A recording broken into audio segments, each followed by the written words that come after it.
नमस्कार, आप देखना शुरू कर चुके हैं आपकी सोच बिहार और मैं हूं पीयूष कुमार। आपको बताते चले कि आज के दौर में जिस तरह से जो है चल रही है, उसमें जो है कहीं न कहीं जो है बीमारियाँ और कहीं न कहीं जो है किडनी को लेकर जो है काफ़ी चीज़ें अवेयरनेस को लेकर चल रही है। जिस तरह से आपको बता दें कि जिस तरह से जो है लोग में के मन में चलता है कि हमेशा सुनते होंगे कि किडनी फेल हो गया, किडनी ट्रांसप्लांट कराना है, कैसे जिएँगे, कैसे रहेंगे, कहीं न कहीं जो है डोनर खोजते चलते हैं। लेकिन इस बहुत-बहुत स्वागत हो पीयूष बिहार में। धन्यवाद। सर, जिस तरह से जो है आज के दौर में बीमारियाँ को लेकर चल रही है, किडनी को लेकर चल रही है, कि आखिर किडनी हम ट्रांसप्लांट कैसे करें? किडनी फेल हो रही है हमारी, तो इस चीज़ को हम रोकथाम कैसे करें? उसके लिए सबसे ज़्यादा ज़रूरी है रोकथाम के लिए कि किडनी की बीमारी का पता हमें अर्ली स्टेज में चले, प्रारंभिक अवस्था में चले। आजकल के ज़माने में और पहले भी डायबिटीज जो है सबसे बड़ा कारण है किडनी फेल होने का। तो कई बार हम लोग देखते हैं कि डायबिटीज के जो मरीज आते हैं उनकी किडनी पहले से अफेक्टेड हो चुकी होती है। उनके 5 साल 10 साल से डायबिटीज हुआ रहता है, लेकिन उन्होंने कभी भी किडनी चेकअप नहीं कराया है अपना।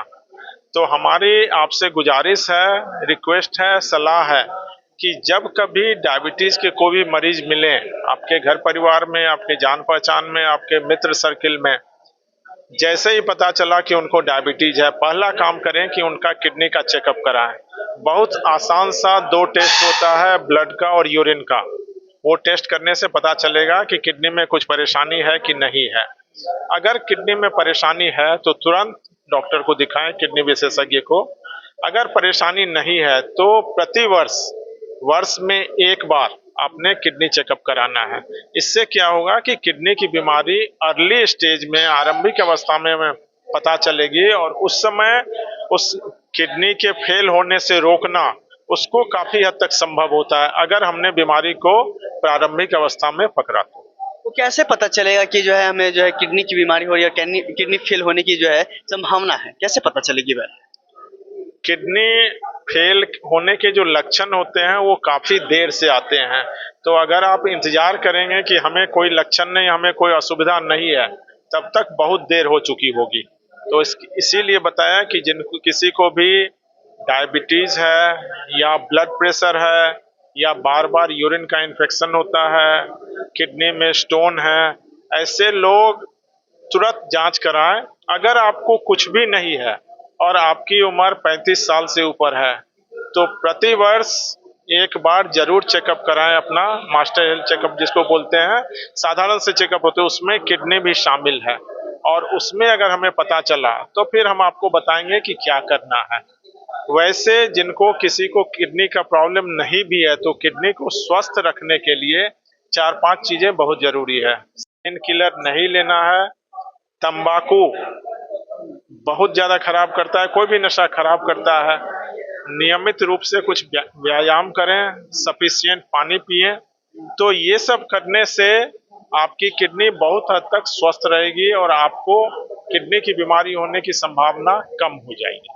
अगर इन सब चीज़ों से अगर किसी को भी होता है सर, तो वो जो है कहीं Delhi, Mumbai and other state पे जो है जाने की प्रयास करते हैं बिहार से। तो क्या लगता है कि बिहार यानी पटना में जो है इसका इलाज संभव है?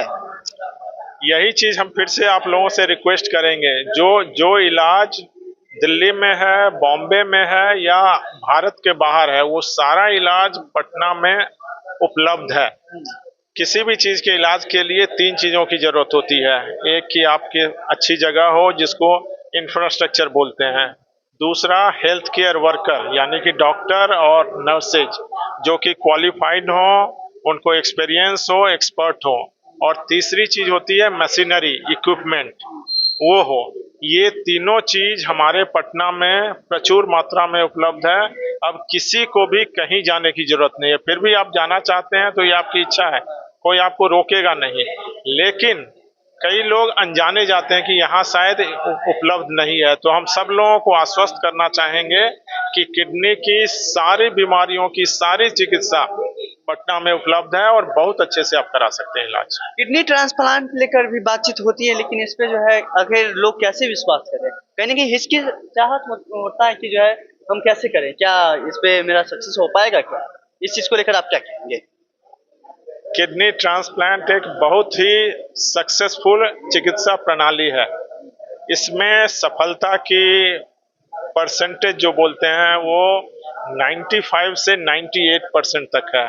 अगर किसी चिकित्सा में सफलता के प्रतिशत इतना ज्यादा हो तो उसको बहुत ही अच्छा माना जाता है। कई बार हम देखते हैं कि कुछ चिकित्सा में 40, 50, 60% का चांस रहता है सक्सेस का। यहाँ हम बता रहे हैं 95 से 98%। और अभी हमने जो आपको दिखाए हैं 11 ट्रांसप्लांट जिनको मिला है वो 100% सक्सेस है। तो ये आपने विश्वास करना है हमसे, हमारी बातों से नहीं, मरीजों से बात करके, और उनकी बात जनता तक पहुंचानी है। सर आपको बहुत बहुत स्वागत हो एसबीआर में। जैसा कि बता रहे हैं ट्रांसप्लांट के बारे में, तो आखिर लोग विश्वास जो कर रहे हैं और लेकिन वो लाए कहाँ से? डोनर जो है कहीं कहीं जो है एक मिलना मुश्किल हो जाता है, तो डोनर लाए कहाँ से फिर? डोनर की समस्या तो जरूर होती है, क्योंकि इंडिया में जो लॉ कहता है वो रिलेटेड डोनर रिलेटिव ही दे सकते हैं, है ना। तो फर्स्ट डिग्री रिलेटिव मैच करता है तभी उसका ट्रांसप्लांट किया जाता है कुछ चीजें करके, ठीक है। बट वो कॉस्टली है और सक्सेस रेट थोड़ा कम है। बट ऐसा होता है कि किसी के घर में कोई डोनर ना भी हो या मेडिकली फिट नहीं हो, और डोनर है भी तो मेडिकली फिट हो या एल्डरली हो, वैसे केस में दिक्कत तो होती है जरूर। वैसे पेशेंट को जिंदगी भर डायलिसिस पे रहना पड़ जाता है फिर। सर तो ऐसे वैसे केस में हम बोलेंगे कि एक कैडावर डोनर होता है, डिसीज डोनर प्रोग्राम होता है। हाँ, मरे हुए लोग, ब्रेन डेड लोग भी दे सकते हैं। उस चीज को भी पुश करने की जरूरत है। जैसा कि आपने ये चीज को बोला कि मरे हुए लोग यानी ब्रेन डेड भी दे सकते हैं, लेकिन इन सब चीजों से कैसे वो अपने आप को अवेयर करे कि जो है ब्रेन डेड वाले यानी मृत्यु वाले लोग जो है अगर कितने देर तक जो है अपने शरीर के जो पार्ट हैं वो ट्रांसप्लांट कर सकते हैं अदर व्यक्ति को? ये कोई टाइम एकदम फिक्स नहीं है। जब ब्रेन डेड सर्टिफाइड हो जाता है ना, तो उसके बाद हम लोग देखते हैं कि अदर ऑर्गन्स जो बॉडी के ठीक से फंक्शन कर रहे हैं कि नहीं, है ना। तो 4 घंटे, 6 घंटे, 8 घंटे, 12 घंटे कभी भी हम लोग प्लान कर सकते हैं। एक दिन, 2 दिन में भी कर सकते हैं। तो हम लोग उसको मेंटेन करते रहते हैं, बॉडी के ऑर्गन्स को, हार्ट को, किडनी को, लीवर को, सबको मॉनिटर करते रहते हैं और कुछ इंतजाम करते रहते हैं कि सब अच्छे से फंक्शन करते रहें जब तक कि हम इसको रिट्रीव ना कर लें दूसरे में लगाने के लिए। तो इस बीच जो है ना ये फास्ट करना पड़ता है, क्योंकि जिसको लगाना है उसको फिर तैयार करना है ना।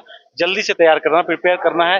हार्वेस्टिंग टीम होती है, वो जाके किडनी निकालती है, एक जगह निकालती है, हो सकता है दूसरे जगह जाके लगाना पड़े, है ना, दूसरे हॉस्पिटल में। तो ये सब चीज के लिए थोड़ा सा एडवांस ये चाहिए, प्रोसेस चाहिए, प्रक्रिया चाहिए, है ना, फास्ट चाहिए। तो उसकी जरूरत है, खास करके बिहार जैसे स्टेट में। मृत्यु भी सर तो हर तरह के होते हैं, कोई पॉइजन खाकर भी करते हैं, तो कोई एक्सीडेंट से भी होते हैं, कोई फांसी लगाकर या जलकर भी। तो आखिर वो जो ट्रांसप्लांट कर सकते हैं वो क्या सभी मृत्यु वाले कर सकते हैं या फिर कुछ लोग? नहीं, मेडिको लीगल वाले का तो नहीं हो सकता है ना, मेडिको लीगल का नहीं हो सकता है। बट अगर कोई ऐसे बीमारी की वजह से मर गए, कोई कैंसर की वजह से मर गए, तो वो नहीं कर सकते, है ना। तो यूजुअली देखा था healthy individual usually accidental death, है ना, या किसी को ब्रेन हैमरेज हो गया है कोई रीजन से, तो उसमें भी हम लोग भी केयर करके लेते हैं, ब्रेन हैमरेज के कारण ढूंढते हैं पहले तब। बट यूजुअली एक्सीडेंटल डेथ सबसे फिट होता है यंग हेल्दी एडल्ट। ट्रांसप्लांट जो करते हैं आखिर वो जो कर रहे हैं, लेकिन कितना कॉस्ट आता है? क्योंकि कॉस्ट को लेकर जो है लोगों के मन में एक विचार आता है कि क्या कॉस्ट तो लगा रहे हैं लेकिन विश्वास कैसे करें? कॉस्ट देखिए वैरी करता है हर जगह, है ना। 5 लाख से लेके 25 लाख तक कुछ भी हो सकता है ना।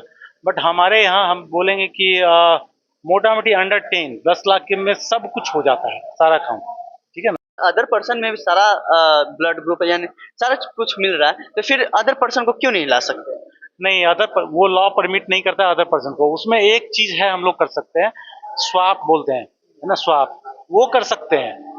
अगर एक पेयर है जिसका कि ब्लड ग्रुप मैच नहीं कर रहा है, दूसरा पेयर है उसका ब्लड ग्रुप उसका भी मैच नहीं कर रहा है, बट अगर दोनों क्रॉस करें तो मैच कर जाएगा। हाँ, तो वैसे करके ये हमारे कानून में है, वैसा किया जा सकता है। हाँ, मतलब दोनों को जो है अलग कर सकते हैं, मिक्सिंग करके। हाँ, मिक्सिंग कर सकते हैं, yes। हाँ सर, इस चीज को लेकर जो है एक सवाल है, मतलब कुछ होता है ना कि अगर सर्दी बुखार भी होता है तो उस चीज को लेकर परहेज करते हैं, तो इसके लिए परहेज क्या है? खाने पीने में क्या लेना है? ट्रांसप्लांट पेशेंट की बात कर रहे हैं। हाँ, ट्रांसप्लांट पेशेंट और डोनर। ट्रांसप्लांट पेशेंट को तो केयर में रहना पड़ता है, क्योंकि 3 महीने तो बहुत ज़्यादा ही केयर में, उसके बाद भी केयर में रहने पड़ते हैं, क्योंकि उनको कुछ दवाइयाँ चलती है जिससे उसका इम्यूनिटी, प्रतिरोधक क्षमता वो घट जाता है। क्योंकि वो दवा इसलिए चलाया जाता है कि जो उसके शरीर में जो किडनी दिया गया है उस पे उसका प्रतिरोधक क्षमता अटैक करके खराब ना कर दे, तो इम्यूनिटी कम करने की दवा चलती रहती है, तो इन्फेक्शन का रिस्क ऑलरेडी बना रहता है। ऐसे पेशेंट को हम लोग बोलते हैं कि आप केयर में रहिए, इन्फेक्शन से बचिए। अब इन्फेक्शन से बचने के जो भी तरीके हो सकते हैं सब करना है, जैसे भीड़ भाड़ वाले जगह से बचना है, मास्क लगाना है, सफाई रखना है, घर में सफाई रखना है, जानवर से दूर रहना है ना। और बीमार पर्सनल या खास करके वही सर्दी खांसी की बात कर रहे हैं जिसको है उससे दूर रहना है ना। तो ये तो रेसिपिएंट के लिए हुआ, डोनर के लिए कोई खास हम लोग नहीं बोलते हैं, बस हेल्दी लाइफस्टाइल हम बोलते हैं। और एक चीज बोलते हैं कि आप रेगुलर चेकअप में जरूर रहो, है ना, क्योंकि आपने एक किडनी दान कर दी है तो किडनी आपकी एक ही बची है, वो कीमती किडनी है, आपके क्षमता में कोई कमी नहीं है, लेकिन कीमती किडनी होने की वजह से आप उसको बचा के रखिए। तो आप हमारे रेगुलर चेकअप में रहिए कि अर्ली कुछ अगर पता चलता है तो उसको हम जल्दी से जल्दी ठीक कर सकें। लोगों के पीछे यह भी रहता है कि एक किडनी बचा है तो जो है भारी नहीं उठाना है, या फिर बहुत काम नहीं कर सकते, आप हार्ड काम नहीं कर सकते हैं, तो क्या एक किडनी वाले काम नहीं कर सकते हैं क्या, हार्ड काम? नहीं नहीं, जो काम पहले करते थे सब कर सकते हैं। कुछ दिनों तक हम लोग मना करते हैं, ऐसे 3 महीने जो नॉर्मल सर्जरी की बात होती है, बाकी सारे काम जो पहले किया करते थे सब कर सकते हैं। हाँ, सारा एथलेटिक्स से लेकर के हार्ड वर्क सब कर सकते हैं, उसमें क्षमता में कोई कमी नहीं होती है। सारा कैपेसिटी सारा कुछ उठा सकते हाँ हाँ, यस, हैं। धन्यवाद। Thank you. हाँ, तो जैसा कि आपने सुना कि किस तरह से मैंने इन सब चीज़ों तमाम चीज़ों के बारे में बातचीत की। जैसा कि आपको बताते चलो कि जिस तरह किडनी को लेकर हमेशा एक सवाल उठता है कि ट्रांसप्लांट कर रहे हैं तो कैसे करें? क्या विश्वास जो कर रहे हैं हम, क्या विश्वास है उस पर कि वो सही होगा, सक्सेसफुल होगा? उन सब चीज़ों पर मैंने जानने का प्रयास किया।